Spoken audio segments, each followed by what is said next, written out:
हर हर Mahadev welcome to my mini blog. आज लसी पीवाई भारी इच्छा है से सिपुन को मो स्वामी को हैरान करदेली। दिन दीपर सब सामान आने पठेली आ मत सामान आणिकी देदेले आ कहले लसी तैयारी करके दियो। गाँ लसी पीवाई भारी इच्छा होता कहीं ये आसला गाँ लसी ही भूली जाइली। ग्राइंडर रे कदली दही बरफ चीनी देकी टिके ग्राइंडिंग करदेली।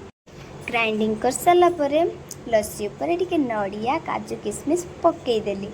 आ जो टाइम रे मुझे को हैरान करी से टाइम रे मार्केट भी खुला नाला से टिके चेरी आनी पारे कौन करवा एतिक एंजॉय कले।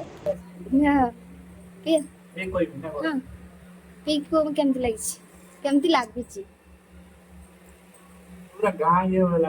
सत सतरे मु बनी बढ़िया बनी तुम केमती लगे कह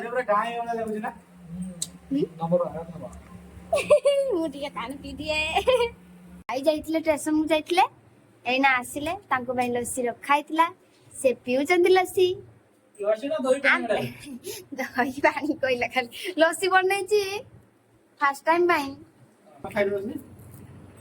पुनः मोबाइल रे गेम खेलुंदी। लाइक करो कमेंट करो शेयर करो सब्सक्राइब कर दबो टाटा।